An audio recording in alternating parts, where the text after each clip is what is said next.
जय हिंद दोस्तों, मेरा नाम है यास और स्वागत है आपका अपने यूट्यूब चैनल लॉ कंसल्टेट पर। तो दोस्तों, आज का हमारा टॉपिक है कि यदि आप एलएलबी, बीएलएलबी और बीबीएलएलबी या फिर बीकॉम एलएलबी कर रहे हैं इंग्लिश या फिर हिंदी माध्यम से, तो आप किस तरीके से पेपर लिखें, किस तरीके का पैटर्न से आप पेपर लिखें कि आपको पेपर में अच्छे से अच्छे मार्क्स प्राप्त हो। तो दोस्तों, मैं आज आपको ऐसे पैटर्न के बारे में बताऊंगा कि दोस्तों आप जिसमें पेपर में अच्छे से अच्छे मार्क्स प्राप्त कर सकते हैं। तो चलिए दोस्तों, हम वीडियो को शुरू करते हैं। दोस्तों, वीडियो शुरू करने से पहले हमारे चैनल को सब्सक्राइब करें और हमारे वीडियो को एक बार लाइक करें। तो चलिए दोस्तों, हम वीडियो को शुरू करते हैं। तो दोस्तों, बहुत सी बार ऐसा होता है कि बहुत से हिंदी या इंग्लिश माध्यम के बच्चे इस प्रकार से पेपर लिख के आते हैं कि थ्योरी लिख देते हैं और बाद में जब उनका रिजल्ट आता है तो दोस्तों उनको 2-3 सब्जेक्ट में बैक आ जाती है या फिर सारे सब्जेक्ट में बैक आ जाती है और फेल हो जाते हैं।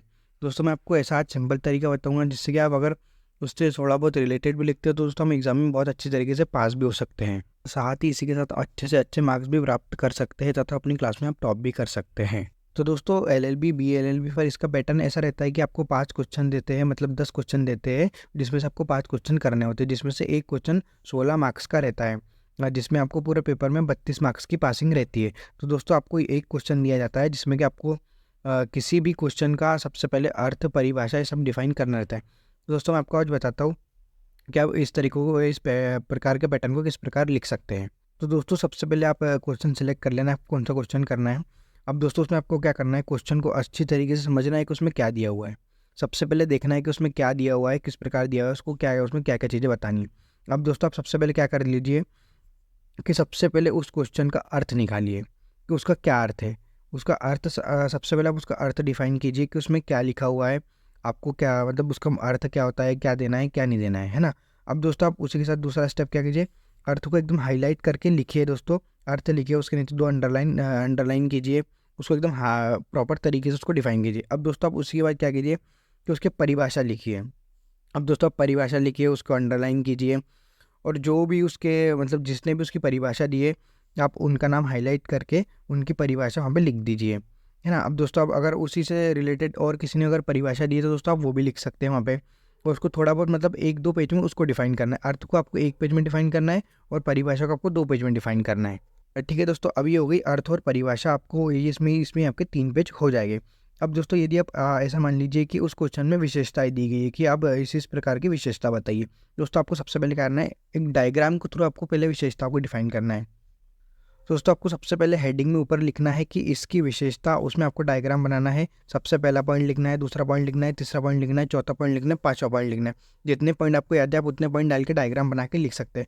फिर उसमें सबसे पहले आप दूसरे पेज पे जाइए, उनको एकदम प्रॉपर तरीके से डायग्राम बना दीजिए। अब आप दूसरे पेज पे जाइए दोस्तों, आप क्या कीजिए कि जो आपने सबसे पहला पॉइंट लिखा था वो पहले पॉइंट को डिफाइन कर दीजिए, फिर दूसरे के एक पेज में दूसरे पेज में दूसरे पेज को डिफाइन कर दीजिए। ऐसा आप करते करते आपके 10 पेज ऐसे ही भर जाएंगे, है ना दोस्तों। आप मतलब एक एक पॉइंट को प्रॉपर तरीके से, सही तरीके से डिफाइन कर दीजिए। तो अगर उसी क्वेश्चन में दोस्तों अगर कि ऐसा भी दिया हो कि इसके तत्व भी बताइए या फिर अगर उसके मतलब बहुत सारी चीज़ें भी दी हुई है, तो आपको दोस्तों ऐसे ही डिफाइन करना है। कैसे कि आपको सबसे पहले तत्व का लिखना है कि इस चीज़ के तत्व, ऐसा आपको सबसे पहले हेडिंग डालनी है, फिर डायग्राम बना के ऐसा व्यवस्थित करके पॉइंट लिखने आपको कि पहला पॉइंट, दूसरा पॉइंट, तीसरा पॉइंट, चौथा पॉइंट, है ना दोस्तों। आपको डायग्राम व्यवस्थित तरीके से बना के अपने जो भी सारे पॉइंट लिखे हैं दोस्तों, उन सारे पॉइंट को आपको डिफाइन कर देना है। 1 पेज में, 2 पेज में, 3 पेज में, 4 पेज में, 5 पेज में आपको सारे पॉइंट डिफाइन कर देना है। अब दोस्तों, आपने इसकी परिभाषा भी लिख ली, तत्व भी लिख लिए, अर्थ भी लिख लिया है, सब कुछ सारी चीज़ें, विशेषताएं भी लिख ली, सारी चीज़ें इसमें आ गई। कैसे लिखा दोस्तों, सबसे पहले आपने अर्थ लिखा, फिर उसकी परिभाषा डिफाइन की, फिर आपने उसकी विशेषताएं डिफाइन की, फिर उसके बाद आपने उसके तत्व डिफाइन किए। ऐसे लाइन से आपको एक एक चीज़ डिफाइन करते हुए जाना है, जो कि एकदम प्रॉपर तरीके से दोस्तों आपको डायग्राम के थ्रू आपको सारी परिभाषाएं वगैरह सबको आपको डायग्राम के थ्रू ही लिखना है। विशेषताएं भी आपको डायग्राम के थ्रू लिखना है, तत्व भी आपको डायग्राम के थ्रू लिखना है।